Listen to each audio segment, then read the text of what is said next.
নমো তচ্ছা ভগবতো অরহতো সম্মা সম্বুদ্ধচ্ছা।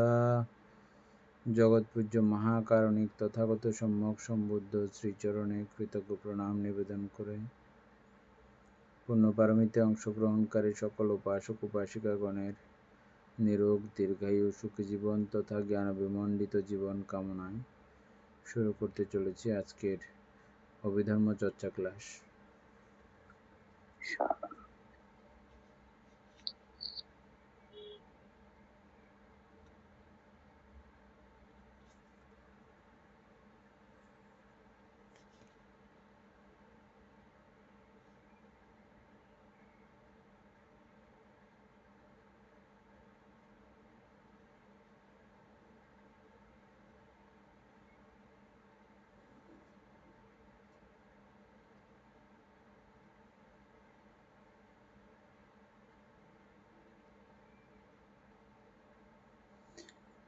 আমাদের কালকে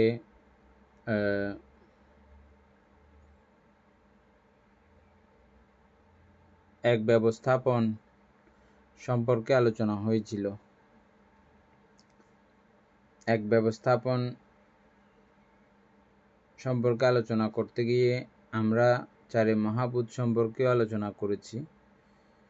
পক্ষান্তরে এটা সবার বোঝা হয়েছে যে চারি মহাভূতের এই শূন্যতা উপলব্ধির ব্যাপারে এটা সমত পর্যায় থেকে শুরু হয়ে এটা ক্রমান্বয়ে বিপাশানার জায়গা পর্যন্ত স্পর্শ করে এবং নির্বাণ অধিগত করায়। আমরা এই এক ব্যবস্থাপন ভাবনাটা সাতিপাট্টান সূত্রের মধ্যেও দেখেছি। বুদ্ধ এভাবে বর্ণনা করেছেন, এই দেহের কঠিন, তরল, বায়বীয় এবং জলীয় পদার্থগুলোকে আলাদা আলাদা করে দেখে ওইভাবেও এটা সহজ এবং একেবারে খুব কম বোঝাবুঝি আছে বা কম বুঝে তারাও যেন করতে পারে সেই নিরিখেই আমাদেরকে এখানে যেমন পটবী ধাতুর বিষয়গুলোকে আলাদা করে দেখানো হয়েছে, তেজধাতু, আপধাতু, বায়ুধাতু, এগুলো সবগুলোকে আলাদা আলাদা করে খণ্ডিত করে দেখানো হয়েছে। আমরা সেটা দেখেছি। আর এটা দেখে আমাদের চিন্তা করতে হয়, ভাবনা করতে হয় যে এটা চারি ধাতুর সমষ্টিতেই এই দেহ, সেটা এক পর্যায়ে গেল। সেটা ছাড়াও আমরা কালকে যে চারি ধাতু আলোচনা করেছি সেই আলোচনা থেকে আরও বিষয়টা খুব সূক্ষ্ম থেকে সুদূর প্রসারী পর্যন্ত চিন্তা করার মতো কিছু অবস্থা আপনাদের নিচে উৎপত্তি হয়ে গেছে। সেটার জন্য আপনাদেরকে কালকে যে চারটা দেওয়া হয়েছে এগুলো আশা করি যাদের খুব ইচ্ছা এই চারি মহাভূত বোঝার জন্য তারা নিশ্চয়ই পড়েছেন, আর যাদের ইচ্ছে কম বা সময় পাননি তারা পড়েননি আর কি, বাকিরা অবশ্যই পড়েছেন। আর এটা একবার বা দুইবার পড়ার বিষয় নয়, বারবার পড়লে এখান থেকে নানা প্রশ্ন আসবে। প্রশ্ন করলে এটা বুঝতে পারবেন, প্রশ্ন না করলে এটা বোঝা সম্ভব না। সেজন্য এটা পরে পরে প্রশ্ন উৎপন্ন হবে, তখন প্রশ্ন করবে। আবার এটাও ঠিক যে আগের অতীতের ক্লাসগুলো না বুঝে এসে এখান থেকেও যে প্রশ্ন বের হবে ঠিক এমনও না।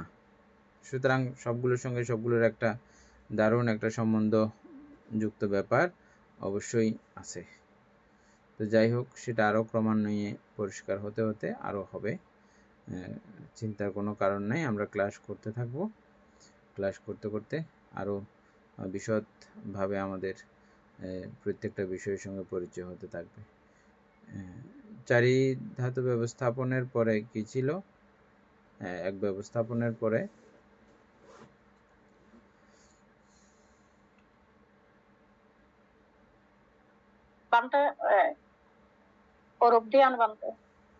চারি অরূপ ধ্যান হলে সমত ভাবনার পর যেগুলো শেষ হয়ে যাবে না?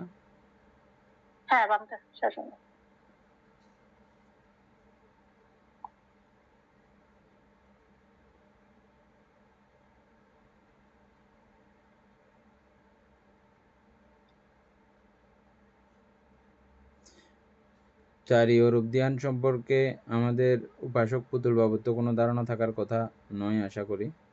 এমনি অতীতের কোনো বই টই পড়া থেকে কোনো ধারণা আছে আপনার?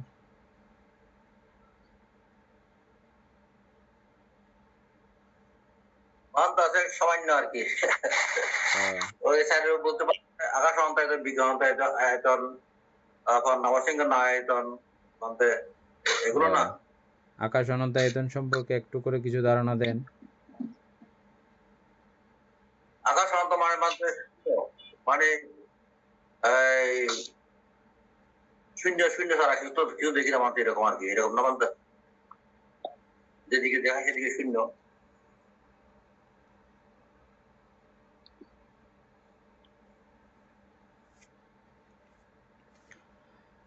তারপরে উপাসক দীপেন বাবু বলেন।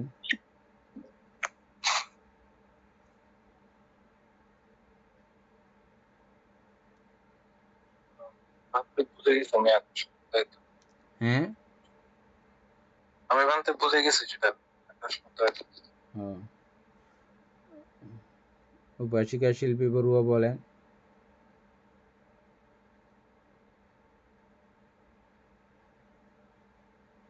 আকাশ আয়তন বর্ণনা করতে গেলে আকাশের যে শূন্যতা, মানে আকাশ নিয়েই মানে কল্পনা করতে হয় আর কি, মানে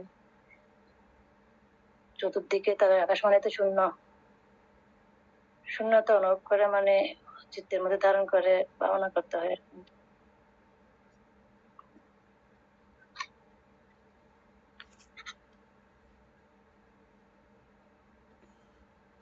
অমিত বড়ুয়া বলেন।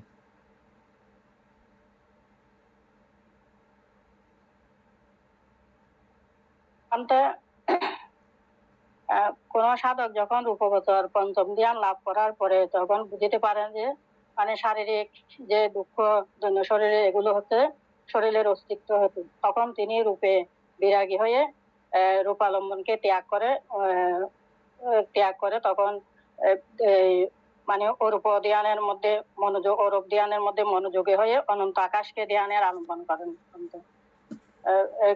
এবং শুধু আকাশকে প্রজ্ঞপ্তি হিসাবে দেখে চিত্তকে আকাশের সহিত মানে চিত্তকে স্থির করে তখন ওখানে করুণা ধ্যানের ওইটাকে করুণা ধ্যান আমরা বলি। করুণা ধ্যানের মানে চিত্ত নিয়ে তখন আমিত্ব, দ্বৈতভাব এবং আত্মপর ভেদ জ্ঞান গুলো উনি বুঝতে পারেন। ওই যখন আকাশের মধ্যে যখন চিত্তকে স্থির করে রাখেন, তো তখন দেখে যে আকাশে মানে আকাশ হচ্ছে যে প্রত্যেক কিছুতে ওখানে আকাশ বিদ্যমান, এখানে মানে সবকিছুতে শূন্যতা অধিকার করে আছে। তখন এই ইহা যখন তিনি বুঝতে পারেন তখন চিত্তকে একাগ্র করে। দীপেন বাবু পড়েন।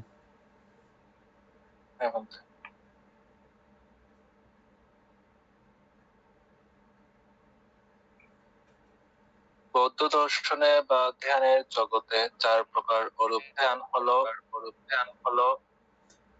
অমিতা বড়ুয়া মিউট করে দেন।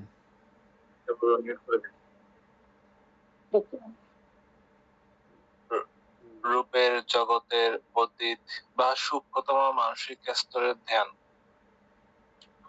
এই 4টির মধ্যে প্রথমটি হলো আকাশানন্তায়তন, অর্থাৎ আকাশ যোগ অনন্ত যোগ আয়তন বা অনন্ত আকাশের ক্ষেত্র ভাবনা। নিচে আকাশানন্তায়তন ভাবনার পদ্ধতি, এর পেছনের দর্শন এবং এর বিস্তারিত প্রক্রিয়া আলোচনা করা হলো। আকাশানন্তায়তন কি? সহজ কথায় আকাশানন্তায়তন মানে হলো এমন এক মানসিক অবস্থা যেখানে যোগী বা ধ্যানী সমস্ত রূপ বা বস্তুগত ধারণা অতিক্রম করে কেবল এক অসীম সীমাহীন শূন্য আকাশ বা মহাশূন্যকে নিজের চেতনায় ধারণ করেন। আকাশ, এখানে আকাশ বলতে কেবল আমাদের মাথার উপরের নীল আকাশ নয়, বরং স্পেস বা স্থানকে বোঝানো হয়েছে, যা সমস্ত বস্তুগত সীমানা মুক্ত, অনন্ত, যার কোনো শেষ বা সীমা নেই, আয়তন, ক্ষেত্র বা মানসিক স্তর। এই ভাবনায় পৌঁছানোর পূর্বশর্ত। আকাশানন্তায়তন ধ্যানে সরাসরি প্রবেশ করা যায় না, এর জন্য ধ্যানীকে প্রথমে 4 প্রকার রূপ ধ্যান অতিক্রম করতে হয়। ধ্যানী প্রথমে রূপ ধ্যানের চতুর্থ স্তরে পৌঁছান, যেখানে চিত্ত সম্পূর্ণ শান্ত, সমাহিত এবং উপেক্ষা ও একাগ্রতায় পূর্ণ থাকে। এরপর তিনি বুঝতে পারেন যে কোনো রূপ বা বস্তুর ধারণা চিত্তের জন্য এক ধরনের স্থূল বা ভারী বন্ধন। তাই তিনি রূপের সীমানা ভেঙে ও রূপের দিকে অগ্রসর হন। আকাশানন্তয়তন ভাবনার ধাপে ধাপে প্রক্রিয়া। এই ভাবনার মূল কৌশলটি হলো রূপ বা বস্তুর প্রতি মনোযোগ পরিহার করে শূন্য স্থানের উপর মনকে একাগ্র করা। প্রক্রিয়াটি নিচে দেওয়া হলো: রূপসংজ্ঞার অতিক্রম, প্রতীক সংজ্ঞা নীরব।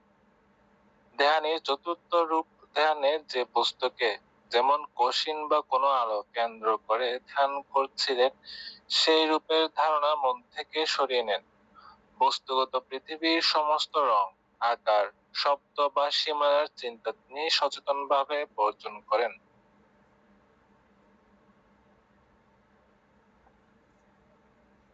অনন্ত আকাশের প্রতি মনোযোগ।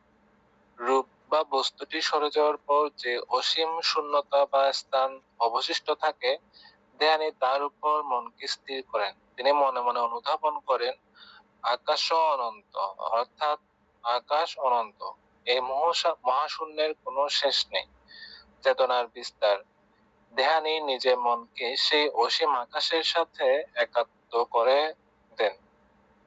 তিনি আর নিজেকে একটি নির্দিষ্ট দেহে বা স্থানে সীমাবদ্ধ ভাবেন না। তার চেতনার চারপাশের অসীম শূন্যতায় ছড়িয়ে পড়ে। যেখানে মন যায়, সেখানে কেবল অসীম ও সীমাহীন আকাশ বা স্থান বিরাজ করে। এই ভাবনার মানসিক অবস্থা ও বৈশিষ্ট্য। রূপের অনুপস্থিতি। এই স্তরে কোনো প্রকার দৃশ্যমান বস্তু, আকার বা রূপের প্রতিভাস থাকে না।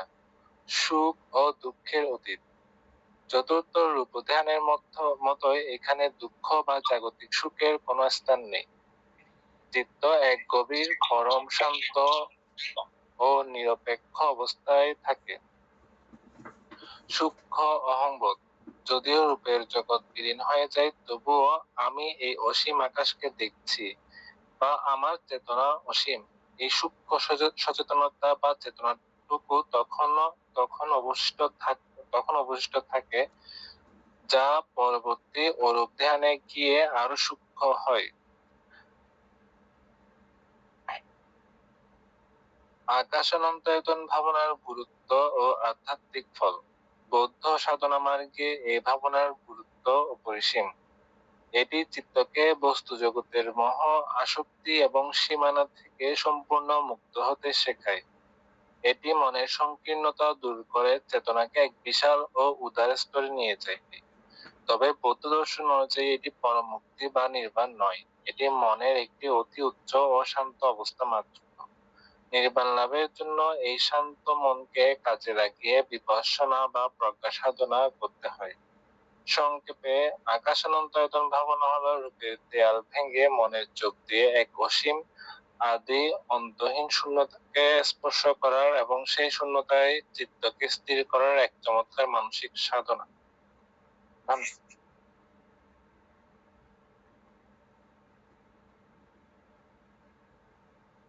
অমিতা বড়ুয়া বুঝে গেছেন না?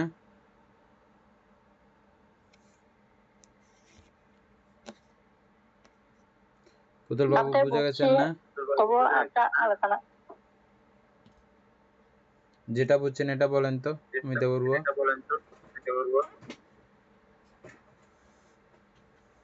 কারণটা এখানে বলছে কোন সাধক মানে যখন রূপ আলম্বনকে যখন ত্যাগ করে, মানে অনন্ত আকাশের দিকে, মানে এই চিত্তকে যখন স্থির করে অনন্ত আকাশের দিকে, তখন মানে এই আকাশকে নিয়ে উনি আর অর্থাৎ রূপালম্বনকে ত্যাগ করে চতুর্থ ধ্যান পর্যন্ত যেটা আমরা দেখেছি, ওই ত্যাগ করে তখন উনি রূপের রূপালম্বনের মধ্যে দেখছে মানে শারীরিক দুঃখ যন্ত্রণা এগুলো সব আছে, ওগুলোকে উনি মানে বিরক্তির চোখে দেখে অনন্ত আকাশের দিকে মানে চিত্তকে স্থির করে রাখে। স্থির করার পরে তখন দেখে যে মানে অনন্ত আকাশের মধ্যে ওখানে কোনো সীমা পরিসীমা নেই। তো মানে ওই অনন্ত আকাশকে নিয়ে উনি ভাবনা মানে রত থাকেন তখন।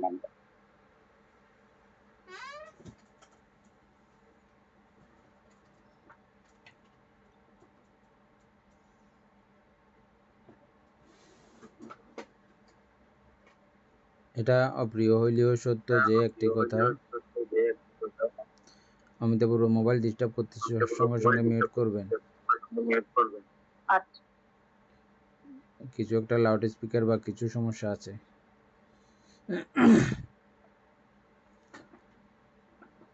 অপ্রিয় হইলেও এটা সত্য যে এটা ক্রমিক ধারাবাহিকভাবে বইয়ের প্রত্যেকটা রন্ধে রন্ধে বুঝে না আসলে প্রথম ধ্যানাদি কোনো রকম যেন তেন, কিন্তু অল্প বছর অবস্থা বোঝা অতি সুদুর্লভ। যদিও বা এটা লোকীয় পর্যায় থেকে ওইভাবে বুদ্ধ দুর্লভ বলেন নাই, কারণ এখান থেকেও চ্যুতি হয়ে নানা ব্যতিক্রম জায়গায় বা চারি উপায়ে উৎপন্ন হতে হয়। কিন্তু খুব চিন্তা ভাবনা করে দেখলে বুঝবেন যে এটা কত দুর্লভ একটা জায়গা। কেউ কিছু বলতে চাইছেন মনে হয়?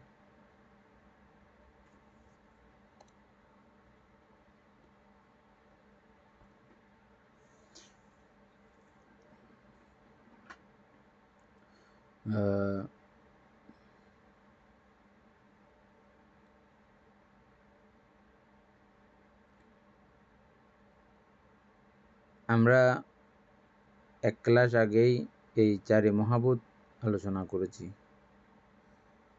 চারি মহাভূতের অস্তিত্ব সম্পর্কে যারা বুঝতে সক্ষম হয়েছেন, একটু অনুধাবন করতে সক্ষম হয়েছেন, ওই জায়গাটা বুঝলে এগুলো বুঝতে একেবারে সহজ হবে বলে আমি মনে করি।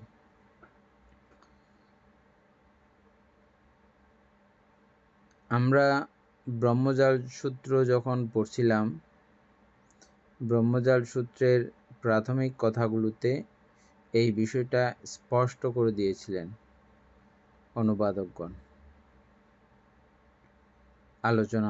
আলোচকবৃন্দ, যে এগুলো আসলে খুব সূক্ষ্ম অতি সূক্ষ্ম ধ্যানের বিষয়। ওই ধ্যান মার্গে প্রবেশ না করলে ঠিক সেই অনুভূতি, সেই বিষয় হুবহু একইভাবে বিস্তার করা এটা সম্ভব না। আমরা পড়ার মাধ্যমে এবং ইতিপূর্বের এই বইয়ের আলোচনার আলোকে এবং এই পঞ্চম ধ্যান পর্যন্ত রূপবচরের পঞ্চম ধ্যানের আলোকে কিছু বিষয় আমরা ক্রমান্বয়ে এগুলো আলোকপাত করতে পারি মাত্র।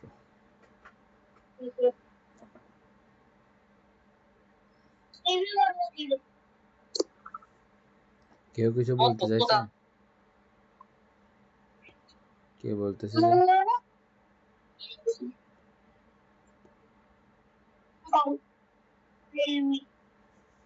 লিপিকা বড়ুয়া কি বলতে চাইছেন বলেন।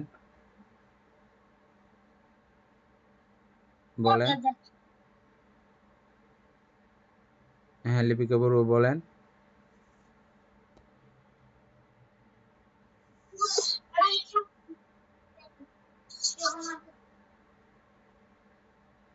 লিপিকা বড়ুয়া আছেন?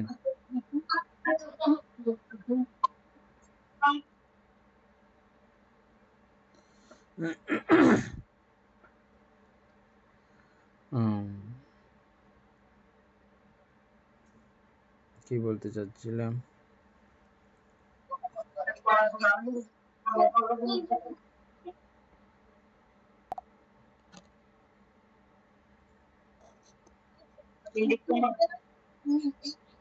লিপিকা বড়ুয়া আছেন? ক্লাসে আছেন?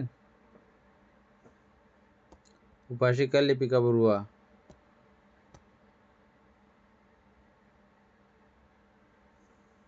ম্যাম তো এখন বের হয়ে গেছে। ও ঠিক আছে।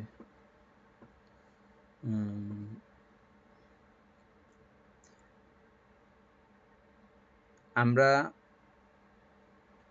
ধ্যান বা ভাবনা এই শব্দগুলোর সরাসরি অর্থটা আমরা বুঝতে পেরেছি। ধ্যান, ভাবনা। ধ্যান মানে চিত্তকে ধ্যানস্থ করা বা একটা নির্দিষ্ট জায়গায় একাগ্র করা। ওই একাগ্রতারই একটা আরও উন্নত ভার্সন হচ্ছে যে এই ধ্যান বা একাগ্রতার সঙ্গে আরও বিষয় মিলিয়ে একসঙ্গে একযোগে এটাকে আমরা ধ্যান বলি বা গভীর মনোযোগ এটা। আর ভাবনা শব্দের বহু অর্থ বহুভাবে আমরা পেয়েছি, তবে সেটা সবচেয়ে যেটা গ্রহণযোগ্য অর্থ বর্তমানে আমরা বলতে পারি বা এই বই পড়ার আলোকে ওই ধ্যানস্থ বিষয় বা যে আলম্বনে আমি চিত্তকে ধ্যানস্থ করেছি, একাগ্র করেছি, ওই অবস্থাটাকে ভাবিত বহুলীকৃত করে। ভাবিত করা, ভাবিত মানে ব্যাপক করা, বহুলীকৃত করা করে বিস্তারিত সবিস্তারিত বোঝা, এই অর্থে ভাবনা। ভাবিত করা অর্থেই ভাবনা।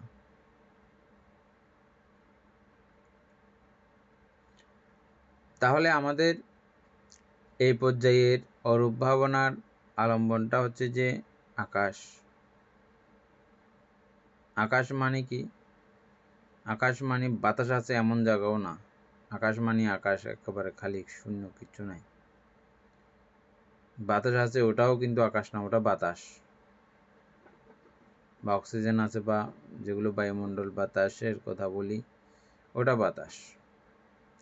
আকাশ মানে আকাশ। আকাশ মানে এই দুই জিনিস কিন্তু একই না, আলাদা আছে।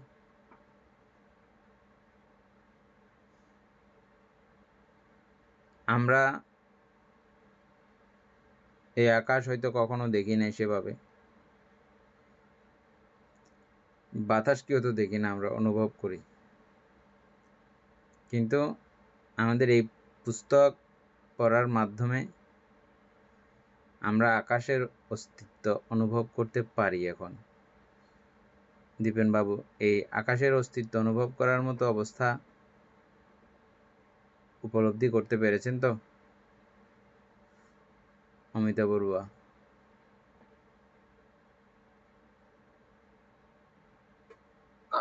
মানে বাতাসেরটা পাচ্ছি, এখনো আকাশেরটা এখনো আনতে পারছি। আচ্ছা, অমিতা বড়ুয়া বলে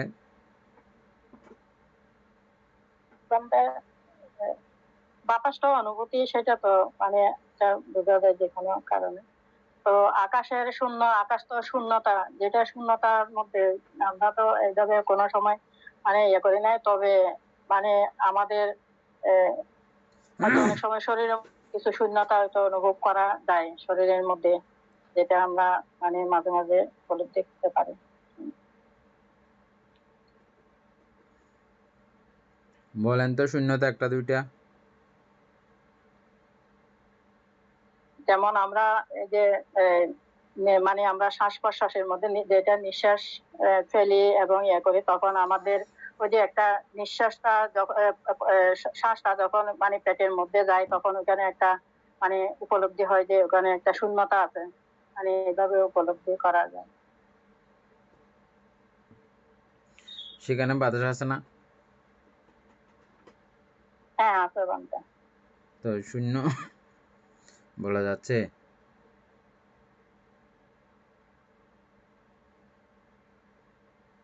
বাতাস থাকলে বানতে ওখানে খালি জায়গা আছে না, পেটের মধ্যে তো খালি জায়গা আছে, ওখানে শূন্যতা প্রমাণ আছে। করে বলতে পারবেন? কোনো উদাহরণ না দেওয়া স্যার, সম্ভব? ভুলে গেছে বামটা আপনি বলছিলেন। হুম।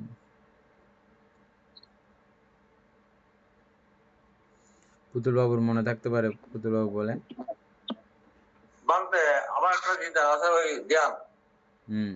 দেহ বিষয়কে ধ্যানটা একটু আলাপ করতে মানতে দেহ বিষয়কে জানালো ধ্যান। দেহ বিষয় মানে কি? ওই আলম্বনটার যে আলম্বন গ্রহণ করে এটা না বানতে বলেন, আবার বলেন। ধ্যেয় ধ্যান শব্দ অর্থ হচ্ছে দেহ বিষয়কে জানা। দেহ বিষয় আলম্বন। হ্যাঁ, আলম্বনকে হুম। বা ধ্যেয় বিষয় বলতে ওই ধার্য বিষয় আর কি, যেটাকে আপনি ধারণ করেছেন সেই মুহূর্তে। ধারণ এই মুহূর্তে করেছেন আমরা মানে আকাশ যেটা আলম্বন গ্রহণ করেছেন, বুঝছেন? ধার্য করা, ধ্যেয় মানে ধার্য করা। আপনি নির্ধারিত করেছেন একটা বিষয়, ওই নির্ধারিত বিষয়ের প্রতি মনোযোগ। এখন আপনার ওই কথার সঙ্গে মিল খুঁজে পেয়েছেন? বেশি বানতে তাহলে এখন দেহ বিষয় বানতে আকাশ। আকাশ সম্পর্কে আমরা চিন্তা করতে করতে আকাশের মধ্যে কি আছে কি নাই ওই বিস্তারিত জানা, এটা মানতে এরকম না? হ্যাঁ হ্যাঁ হ্যাঁ। এখন আমার প্রশ্ন হচ্ছে যে আপনি আকাশ চিনেছেন কিনা, আকাশের অনুভূতি আপনি কিভাবে করবেন, কোথায় পাবেন আকাশ? আমি যদি বলি এখানে আকাশ, এখানে তো আমি বাতাস আছে জানি, দেখতেছি, আকাশ কিভাবে প্রমাণ করবেন? সারি মহাবুদ্ধির মধ্যে বানতে আকাশ আছে, তো আকাশ ছাড়া তো কিছু হবে না। কেমনে আছে?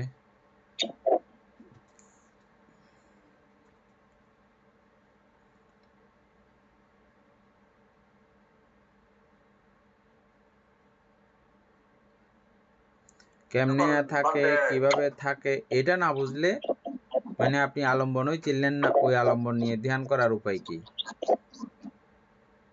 পূর্বেই বলেছি এগুলো চারি বা পঞ্চ অরূপ ধ্যান শেষ করার পরেই এগুলো করা হয়, এবং ওই ব্যাপারগুলো ঠিকঠাক বুঝে আসলে তাদের জন্য এটা বোঝা কিছুটা হয়তো সহজ হবে। আর ওটা যারা করে আসবেন তখন তারা এদিকে এটা চিন্তা করলে হয়তো তাদের চিন্তার একটা সঙ্গতি আছে, ওই চিন্তার একটা সামঞ্জস্য আছে। কিন্তু আমরা তো এমন যে আমরা পড়তে পড়তেই ওই জগতে চলে যাচ্ছি, এটাও কম কিছু নয়, এবং এভাবে যাওয়াও বিশাল ব্যাপার। কবিগুরু রবীন্দ্রনাথ ঠাকুর যেভাবে বলেছেন, বিশ্ব দেখতে হবে না, পুরো বইয়ের মধ্যে বিশ্ব দেখা হয়ে যায়। যারা যারা এরকম উপন্যাস আদি পড়েছেন, হ্যাঁ, বিভিন্ন দেশের কাব্যগ্রন্থ আছে, প্রবন্ধ আছে, বিভিন্ন জায়গাকে নিয়ে আর্টিকেল আছে। কিছু কিছু আর্টিকেল লিখেন এমন এমন লোকরা, এমন এমন পণ্ডিত ব্যক্তিরা, ওগুলো পড়লে আপনার ওই জায়গাগুলো ঘোরা হয়ে যাবে, দেখা হয়ে যাবে। হ্যাঁ, বিশ্ব দেখতে আর হয় না, ও বইয়ের মধ্যেই বিশ্ব দেখা হয়ে যায়, এমন আর কি। ঠিক আমাদেরটাও এটা যদি আমরা ওইভাবে বইটা খুব আদরে যত্নে অতি ভালোবাসায় যদি পড়ি, আমাদেরও এই জায়গাগুলো আমাদের বিচরণ হচ্ছে। কিন্তু নিচে আপনারা খেয়াল করতেছেন, আমরা রূপবচর পঞ্চম ধ্যান পড়ার সময় আমাদের ওই জায়গাগুলো একটু একটু হইলেও বিচরণ হওয়ার মতো যেন একটা অবস্থা, কাল্পনিক হইলেও যেন একটা অবস্থা যেন আমাদের মনের মধ্যে উকিঝুঁকি মারতেছে। এটা ঠিকঠাক মতো এই বই হৃদয়ঙ্গম করলে এটা হওয়ার কথা।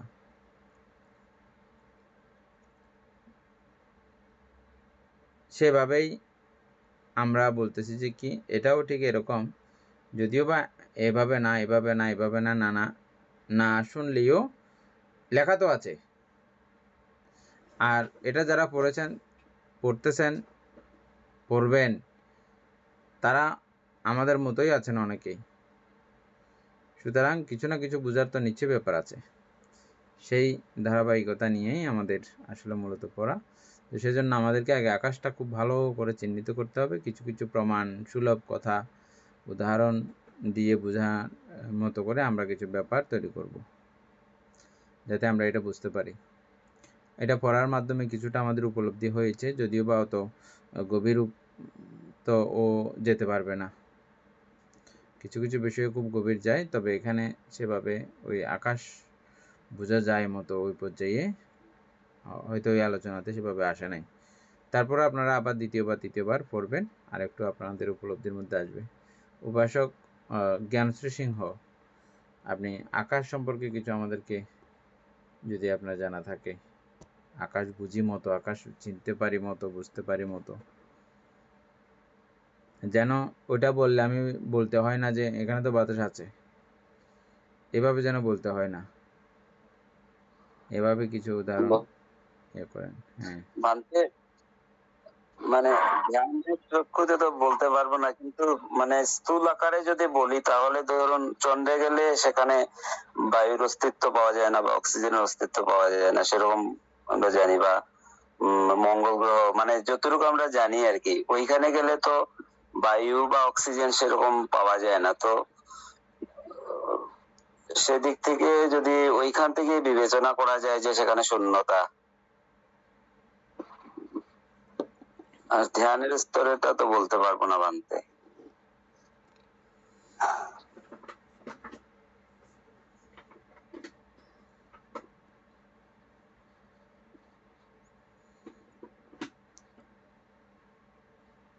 আমাদের এই বায়ুমণ্ডলের বাইরেও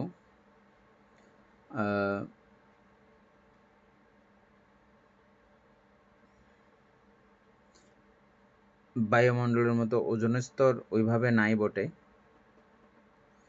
তবে আছে, যেটা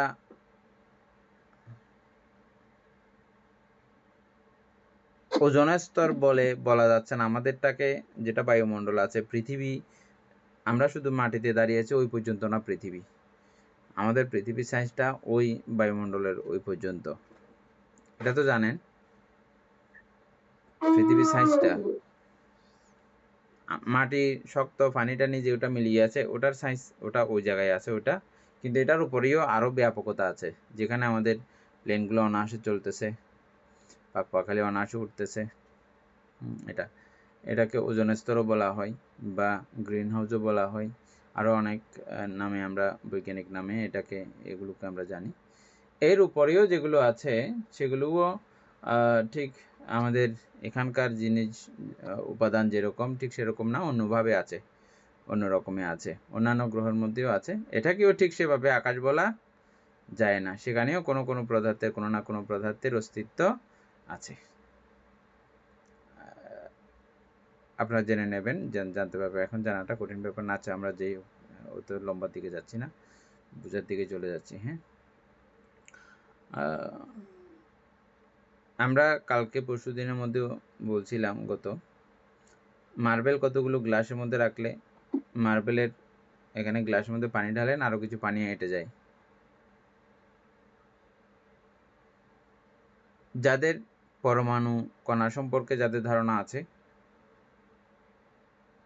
কলাপ সম্পর্কে ধারণা না থাকলেও, কলাপের অস্তিত্ব বুঝাবুঝি পর্যন্ত না গেলেও, অনুপরমাণু, এগুলো যারা বিজ্ঞান বইয়ে পড়েছে, ওখানে ছবি টবি আঁকেছে, তারা দেখে এগুলো গোল গোল গোল গোল মার্বেলের মতো দেখা যায় একেবারে ছোট হইলে, যদি বা একেবারে খুব আমাদের চোখে তো দেখাই সম্ভব না, অণুবীক্ষণ যন্ত্রের মধ্যে খুব পাওয়ারফুল থেকে আরও পাওয়ারফুল দিয়ে ওগুলো দেখা যায়। হ্যাঁ, ওগুলো পৃথিবী যেমন, পৃথিবীকে আমরা কি গোল দেখতেছি, কিন্তু উপরের থেকে দেখলে এটাকে গোল লাগে। হ্যাঁ, ঠিক ওই কণাগুলোকেও ওইভাবে সমান্তরাল না হলেও গোলের মতো, একটার সঙ্গে একটা লাগলে, এখানে মার্বেল যেরকম ওই যে পানি থাকার জায়গা আছে, এখানে লাগলে এরকম করে এই বাতাসের কণাগুলো যখন এরকম লাগে, ওখানে কিছু খালি জায়গা, খালি অংশ বাতাস ছাড়াও থেকে যায়। বাতাসগুলোও ওই অষ্টকলাপের সমষ্টি, বাতাসের মধ্যেও এই চারি মহাভূত বিদ্যমান। এগুলোকেও আপনি যদি ওই ক্ষুদ্র কণিকার মতো করে ভাবেন, চিন্তা করেন, এগুলোকে জমাট করলে এখানে ফাঁকা জায়গাগুলো আছে। আমরা অষ্টকলাপ বলি, কিন্তু প্রক্ষান্তরে সেখানে কিন্তু আকাশ ধাতুও আছে, অটোমেটিকভাবে থাকে। এটা আমরা জানি, বুঝি না, কিন্তু এটাকে ওই অষ্টকলাপের অন্তর্গত হিসাবে নেওয়া হয় নাই। কি কি কারণে নেওয়া হয় নাই এটা আমরা উল্লেখ পেয়েছি, জেনেছিলাম না। সুতরাং ওই খালি জায়গাটা যেখানে বাতাসও নাই, ওই খালি জায়গাটাই হচ্ছে যে আকাশ। আমাদের প্রত্যেকটা রূপ কোষের, মাংস কোষের এই সীমাব্যঞ্জক জায়গা, সীমানাব্যঞ্জক জায়গা বা সীমানার শেষ প্রান্ত, প্রত্যেকটা অণুর পরমাণুর সীমানার যে শেষ প্রান্ত আছে ওখানে খালি জায়গা অবশ্যই আছে। এটা আমরা পটবিধাতু পড়ার সময় ওই জায়গাতেও বুঝছিলাম যে লৌহখণ্ডকে বা এর থেকেও আরও শক্তিশালী কোনো লোহা থেকেও আরও শক্তিশালী কিছু বিষয় আছে যেগুলোকে ভাঙা খুব কষ্ট, তবে ভাঙা যায় না এমন কোনো বিষয় নাই। ভাঙা যাচ্ছে কেন? এগুলো আগে থেকে খণ্ডিত বিখণ্ডিত। শক্তি প্রয়োগ করলে কোনোটাতে বেশি শক্তি লাগে, কোনোটাতে কম শক্তি লাগে, কোনোটা এমনিতেই ভাঙার জন্য আগে থেকে রেডি, ধরার আগে ভেঙে যায়। হ্যাঁ, আবার কোনোটা খুব হার্ড। হ্যাঁ বলেন। মানে ওই যে বায়ুশূন্য স্থান বলতে আমরা যেমন ফ্লাস্ক ইউজ করি, যেমন গরমের সময় ঠান্ডার সময় গরম জল রাখি, তো ওই যে বায়ুশূন্য স্থানটা ওই যে ফ্লাস্কের ভিতরে যে ভ্যাকুয়ামটা থাকে সেটাও তো মানে বায়ুশূন্য স্থান। হ্যাঁ, সেটাকেও বলা যায়, তবে সেটাকেও পুরোপুরি আপনি বায়ুশূন্য স্থান বলতে পারবেন না। কিছুটা বায়ু সেখানেও থেকে যায়, তবে খুব কম, একেবারে কম। মানে যতটা থাকা দরকার ততটা না রেখে শর্ট করে এটা দেওয়া হয়। হ্যাঁ, কিন্তু কিছুটা আছে, কিছুটা একেবারে জিরো করতে পারে না, জিরো করা সম্ভব না। তবে যেটাকে যত জিরো করা যায় তত এটার গরম ধারণ করার ক্ষমতা বেশি হয়ে যায়। হ্যাঁ, মোটামুটি একটা খালি করা যায়। খুব সুন্দর যুক্তি দিয়েছেন। যাই হোক, এতে মোটামুটি একটা বোঝার আছে, তবে সেই বোঝা দিয়ে যথাযথ হবে না এটা বুঝতে হবে। আমি এখন যেটা আলোচনা করার চেষ্টা করতেছি, হ্যাঁ, প্রত্যেকটা বায়ু কণার মাঝখানে ফাঁকা অবস্থা। মার্বেল দিয়ে উদাহরণ, আমরা যদি পুরো অষ্টকলাপের এই বিন্দুকে, রূপকলাপের এই বিন্দুগুলোকে মার্বেল মতো করে চিন্তা করি, মার্বেলের যেমন সাইডে সাইডে কিছু জায়গা থেকে যায়, মাঝখানে কিছু জায়গা থেকে যায়, এরকম করে প্রত্যেকটা কণার, বায়ু কণার মাঝখানেও এরকম কিছু জায়গা থেকে যায়, যেটাকে আমরা আকাশ ধাতু বলি।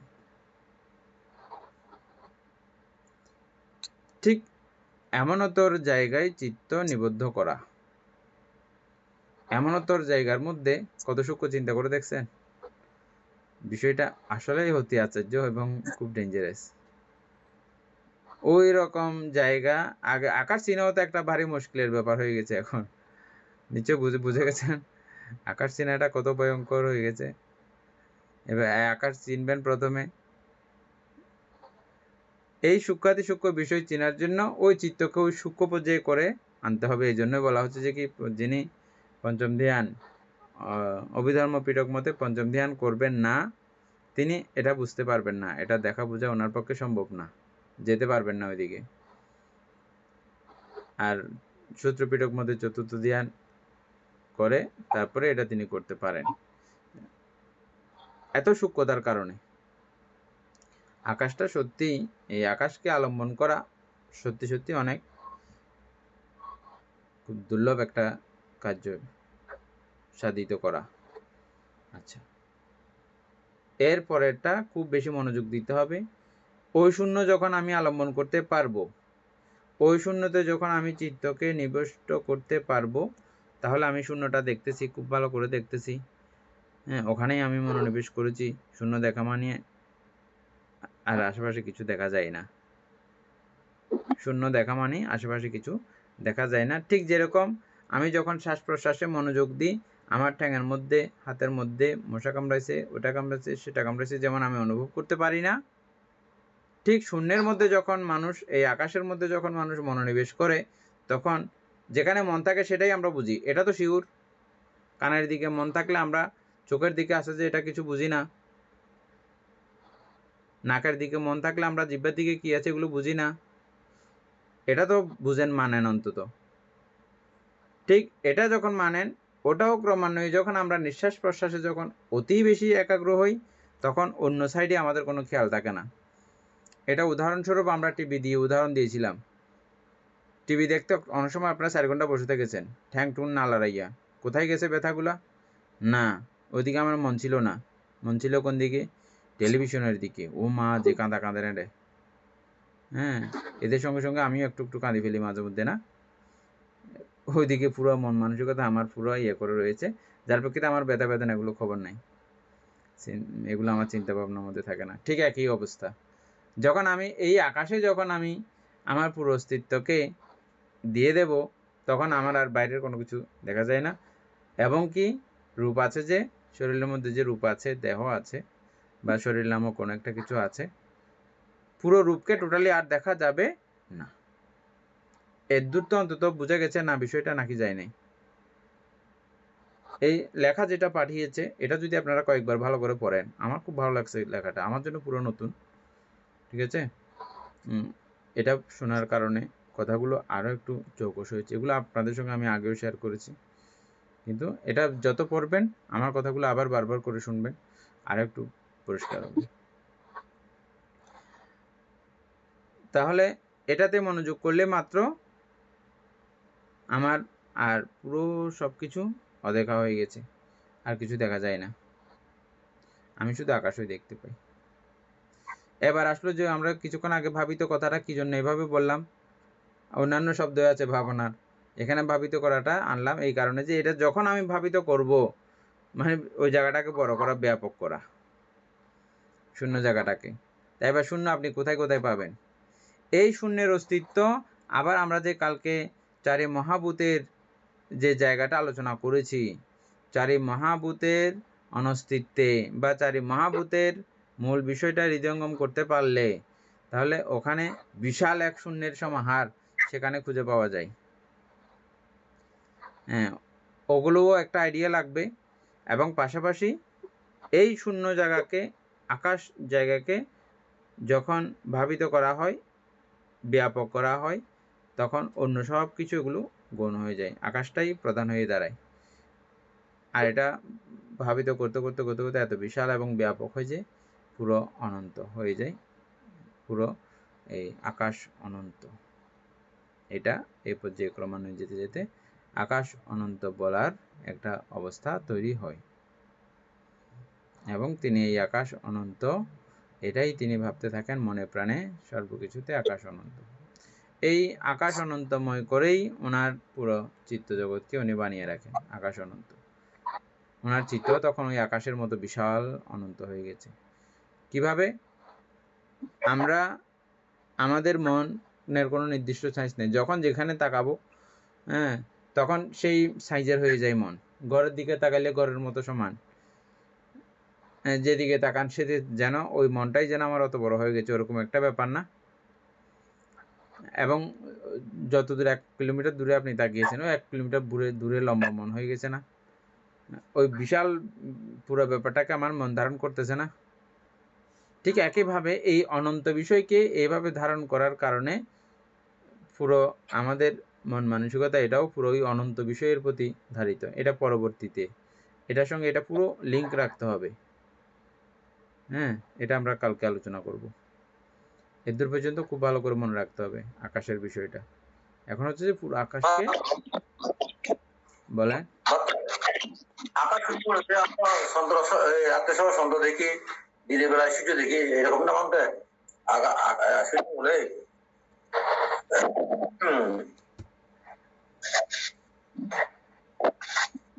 বইয়ে এগুলো আছে, বুঝছেন? আমরা বইয়ের থেকে অনেক দূরে আছি, এমনি বইয়ের আলোচনা থেকে। এগুলো আমি এতক্ষণ যেগুলো বললাম, এগুলো এমনি বইয়ে আপনি পাবেন না কোথাও, কোনো বইও নাই। এবং কি আমরা এখন নেট থেকে যেটা বাইর করছি সেখানেও এই কথাগুলো নাই। আকাশ মানে হচ্ছে যে পুরো ওই যে খালি দেখা যাচ্ছে, আমরা নাইলে এটা পরিষ্কার কীভাবে চাঁদকে দেখতে পাচ্ছি, সূর্যকে দেখতে পাচ্ছি, মাঝখানে কিছু ম্যাগ ট্যাগ জাতীয় কিছু থাকলে হয়তো এটা দেখা যেত না। কিন্তু মেঘ ছাড়াও সেখানে আমরা বাতাস নামক কথা উল্লেখ করেছি, বাতাসকে ভেদ করেছে, এগুলো আমরা দেখতেছি। তাহলে মাঝখানে বাতাস আছে না, সেখানে আকাশ বলা আবার মুশকিল হয়ে গেছে না? বুঝছেন? এটাও আমরা কি করে অতিক্রম করে কথাগুলো বলছি। মানে বাতাসের দিকেও যাতে আমাদের ওই দৃষ্টিটা না থাকে, বাতাসও বাদ দিয়ে আকাশটা, বাতাসও অতিক্রম করে এই আকাশের অস্তিত্ব আমরা আলোচনা করেছি এতক্ষণ। এখন বুঝছেন কি উপাসক পুতুল বাবু? যাই হোক, তো এই আপনি যে বইগুলো পড়তেছেন আকাশ নিয়ে, এই জন্য আপনি এই প্রশ্নগুলো করতে পারতেছেন, আলোচনার বিপক্ষে গিয়ে আপনি কথা বলতে পারতেছেন, নাহলে কিন্তু পারতেন না। এটা বই পড়লে, যারা একটু একটু টুকটাক বই পড়বেন, এদের এই কথাগুলো আসবে, তখন আমাদের আলোচনাগুলো আরও শক্তিশালী হবে। আরও ওই জায়গাতে ওটা লিখেছে কেন, ওটা দিয়ে আমাদের কি অস্তিত্ব বুঝবো, আমরা কি বুঝবো না বুঝবো, এরকম একটা ব্যাপার। যাই হোক, আজকে আমরা আকাশ অনন্তায়তনের যেটা পাঠিয়েছি এটা আপনারা আরও আমি মনে করি 2-3 বার পড়া উচিত। পড়লে যে প্রশ্নগুলো আসবে এগুলো একটা একটা করে জিজ্ঞেস করবেন, পুরো লিখে রাখবেন প্রশ্নগুলো। পুরো পড়ার সময় যা যা প্রশ্ন আসবে, ঠিক যে লাইনটা বুঝতে পারতেছেন না এটা বলবেন। এটা দিয়ে আমাদের অনেক দিন যাক, কোনো অসুবিধা নেই, সময় চলে যাচ্ছে এটা বলার দরকার নেই। আমরা ধর্মপথে এই সময়টা ব্যয় করতেছি, এটা আমাদের জীবনের শ্রেষ্ঠতম সময়। যা যা করে আসছি এগুলো থেকেও এটা শ্রেষ্ঠতম একটা পর্যায়। সেজন্য সময় যাক, কোনো অসুবিধা নেই, এটা আরও জিজ্ঞেস করবেন আপনারা, এটা পড়তে পড়তে যে প্রশ্নগুলো উৎপন্ন হয়। ভাবতে ওই যে একটা তো লোকচক্রবাল আছে, আর অনেক অনন্ত অনন্ত লোকচক্রবাল আছে, সেগুলোতেও কি ওই চিত্ত সেখানে যায় কি নাকি? এই যে আকাশ অনন্তনায়তন ধ্যান যখন হয়, চিত্ত যাবার আর কোথাও বাকি নাই, এটা পুরো শূন্যতা, অনন্ততা। আকাশের অনন্ততা মানে কি বুঝেন? এই আকাশের কোনো সীমা পরিসীমা নাই। এটা কি 1 চক্রবাল বা 1000 চক্রবাল বা কি কোটি চক্রবাল বলেন, এটা মিলিয়ন বিলিয়ন ট্রিলিয়ন আরো যত কিছু বলতে পারেন বলেন, একেবারে সবগুলো গণ্ডি পার হয়ে চলে যাবে আকাশ অনন্ত। এই বিষয়টা বুঝছেন? এটার কোনো গণ্ডি, এটার কোনো সীমানা, এটার কোনো পরিধি পরিরেখা নাই, এটা কোনো কিছু বাকি রাখবে না, একেবারে চূড়ান্ত পর্যায়ের অবস্থা। চূড়ান্ত হইলেও চূড়ান্ত না, কেন? এটা অনন্ত, চূড়ান্ত করতে কি বলবেন? চূড়ান্ত বলা যাবে না এটাকে। যাই হোক, বুঝতে পারছেন না উপাসক এই কথাগুলোর মাধ্যমে? বলতে পারি কি বলছেন উপাসক? আকাশকে আকাশ, এটা আকাশ অনন্তায়তন চিত্ত, এই জন্যই তো এটা একটা চিত্ত না, এটা অরূপগোচর চিত্ত আর কি, আকাশ অনন্তায়তন চিত্ত। এটা নিত্য নিত্য চিত্ত না, নিত্য বলতে নিত্য। ও নিত্য, নিত্য, আচ্ছা আকাশ, আকাশ নিত্য, আচ্ছা আকাশ নিত্য বলতে আকাশের শূন্যতা, হ্যাঁ আকাশ সবসময় এটা এরকম করে নিত্য থাকে বলতে, এটা তো আমাদের ধাতবগত অবস্থা, এটা ওইভাবে নিত্য বলা যায় না, যদিও বা কিছু কিছু বইয়ে কিছু কিছু জায়গাতে আকাশকে নিত্য নামে আখ্যায়িত করা হয়। এটা পরিশোধিত হয়, এটা এখন খালি আছে, এটা আবার বাতাস এসে আবার এখানে ভরাচ্ছে। তো তাহলে ওই জায়গাটা সবসময় নিত্য করে আছে নাকি? এটা বুঝতে পারছেন? বানটা বাড়ালে তো আবার মানে কিছুক্ষণ পরে এটা আবার খালি হয়ে যায় বানটা, এটা তো আমরা অনুব্রত এটা দেখতেছি না। খালি হোক না কেন, কিন্তু আমি ওটাকে একই রকম করে নিত্য করে দেখতেছি, এটার পরিবর্তন অবস্থা ঘটে যাচ্ছে না? হ্যাঁ বানটা। তো যদি পরিবর্তিত হয় ওটাকে একান্তই নিত্য বলা চলে? না না। বুঝা গেছে এখন? খুব সুন্দর প্রশ্ন। বই পুস্তকে সব জায়গায় আকাশ নিত্য লেখা আছে। নির্বাণ নিত্য, আকাশ নিত্য। নির্বাণ কিছু নাই, আকাশ কিছু নাই, সেজন্য এগুলোকে ওইভাবে নিত্য বলা হয়। আকাশও কিছু না, নির্বাণও কিছু না। আচ্ছা, যাই হোক, খুব সুন্দর সুন্দর প্রশ্ন, এভাবে প্রশ্ন চলমান রাখবেন। আমরা আজকে এই পর্যন্ত থাকি। সধর্মপ্রাণ প্রিয় উপাসক উপাসিকা বৃন্দ, এতক্ষণ যাবৎ আমরা অভিধর্ম চর্চা করেছি, এতে আমাদের অপ্রমেয় পুণ্য সাধিত হয়েছে। পুণ্যরাশি অনন্ত চক্রবাড়ি সত্যগণকে দান করছি, গুরুবান্ধী দেবকে দান করছি, মাতা পিতাগণকে দান করছি, এবং এই পুণ্যের কাছে আমরা প্রত্যেকে প্রার্থনা করবো নির্বাণ লাভ অবধি অসৎ ব্যক্তি, মূর্খ ব্যক্তি, পাপ মিত্রের সংসর্গ লাভ না করে সদা সর্বদা জ্ঞানদর্শী কল্যাণ মিত্রের সান্নিধ্য সংসর্গ লাভ করতে সক্ষম হয়ে এইরূপ সাধু কামনা পোষণ করে আজকের মতো ক্লাস এখানে সমাপ্ত করছি। সাধু সাধু সাধু উপাসা বন্দামি ভান্তি দ্বারাত্তায়না